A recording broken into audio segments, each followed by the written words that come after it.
Stéphane Jossu, c'est mon nom. Je suis ingénieur agronome, cumulant plus de 10 ans d'expérience dans le développement des territoires ruraux, particulièrement des systèmes d'élevage. Et dans ce cursus, j'ai pu me rendre compte à quel point la sérénité est importante pour le développement du secteur. Pourquoi je dis la sérénité? Parce que un mot mine profondément le développement rural, ce sont les conflits agro-pastoraux. Et ces conflits troublent profondément la sérénité. Et pour ça, j'ai donc pensé qu'un outil nécessaire, utile pour le développement de ces territoires doit être mis en place. Cet outil adresse profondément les questions numériques, mais surtout le développement des territoires. Raison pour laquelle je l'ai appelé Séréno.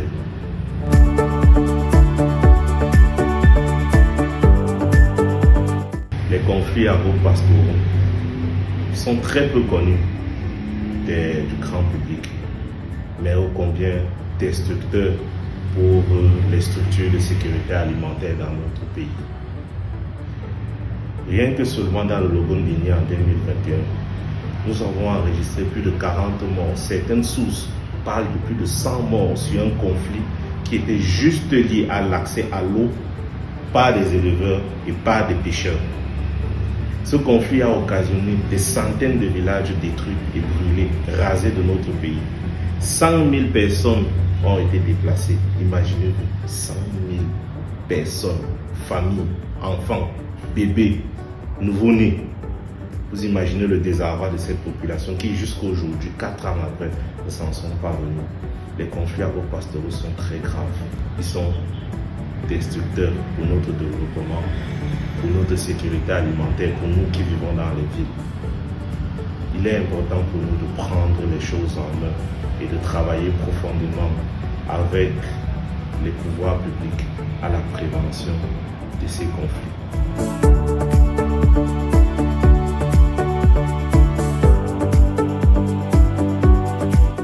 La prévention.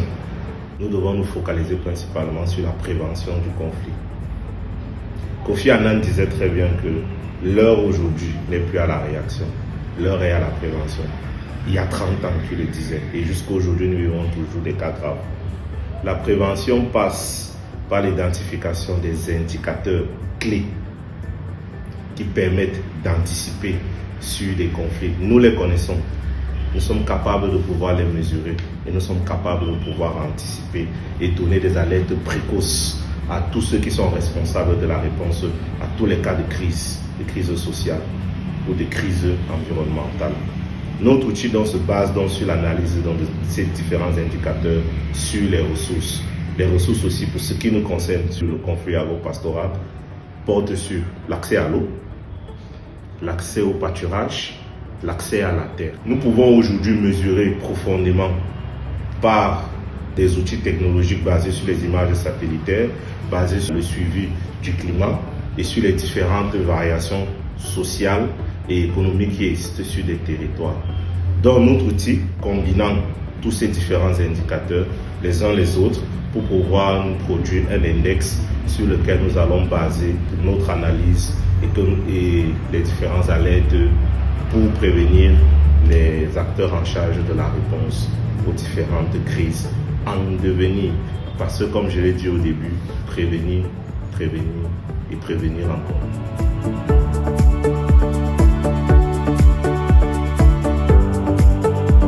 Séréno est en cours de développement depuis bientôt 1 an. Il est aujourd'hui dans son premier prototype qui est déjà fonctionnel.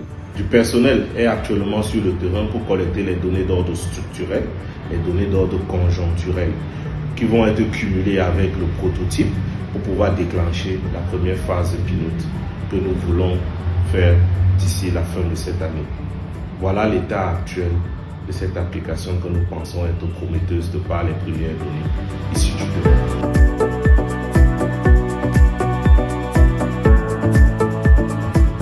Séréno est un outil adressé aux éleveurs en priorité. Parce que Séréno a en son sein un outil pour traquer le bétail, un outil pour suivre le bétail, un outil pour prévenir le vol de bétail, mais surtout le retrouver rapidement. Cet outil peut aussi adresser des questions portées sur les états physiologiques des animaux et sur tous les autres problèmes comportementaux de ces animaux. Il est donc très utile en premier lieu pour les éleveurs. Et en deuxième lieu, et non des moindres, il est plus important pour les autorités. Dans l'autorité, nous voyons les acteurs de la gestion des conflits qui sont en première ligne. Les acteurs issus du ministère en charge des territoires. Je parle ici de la préfecture et de tous les autres services préfectoraux.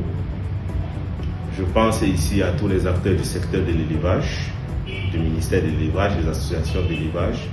Je pense ici au secteur du ministère de l'Agriculture et tous les acteurs de ce secteur. Tous ceux-ci sont les cibles prioritaires de cet outil, car c'est eux qui sont responsables de la réponse.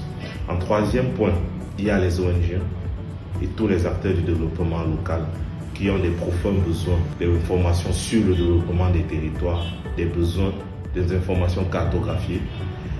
Il y a en plus d'eux les chercheurs, les étudiants qui ont les mêmes besoins que les ONG basés sur la recherche des informations et des analyses des territoires.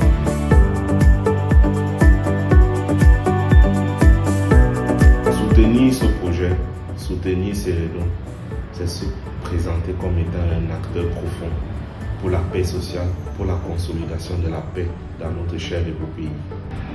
C'est soutenir le développement économique des éleveurs, c'est soutenir le développement économique des agriculteurs et des territoires ruraux. Soutenir ce projet, c'est se positionner comme étant un acteur majeur du développement.